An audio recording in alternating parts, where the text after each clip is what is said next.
Welcome to Hard Biblical Questions, exploring Scripture's tough topics. Welcome to our discussion on a profound topic: how can we grieve the Holy Spirit? Ephesians 4 verse 30 warns us directly, "And do not grieve the Holy Spirit of God, by whom you were sealed for the day of redemption." But what does this mean? To grieve the Holy Spirit is to cause him sorrow, and it's vital to grasp how that might transpire. The Scripture primarily reveals our actions and attitudes as the cause. Paul, in Ephesians 4, contextually places this command amidst instructions on Christian living.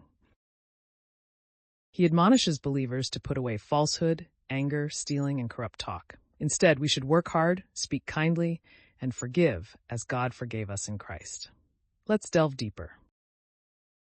In the Old Testament, Isaiah 63, verse 10, narrates how the Israelites rebelled and grieved God's Holy Spirit, which led to God becoming their enemy and fighting against them. This rebellion is equated with disobedience and a lack of faith. In the New Testament, continuing in Ephesians, Paul contrasts grieving the Spirit with walking in love, living as children of light and being filled with the Spirit. To grieve is to resist his guiding presence in us, often through sinful behaviors like bitterness, slander, and malice. Galatians 5:16-26 provides further insight. It juxtaposes the desires of the flesh against the fruit of the Spirit. Living contrary to these fruits, love, joy, peace, patience, kindness, goodness, faithfulness, gentleness, and self-control, grieves him. Grieving the Spirit is profoundly tied to our relationship with God. It's a personal sorrow, indicating a breach of intimacy. The Holy Spirit seeks to sanctify, guide, and empower us, aligning us with God's will.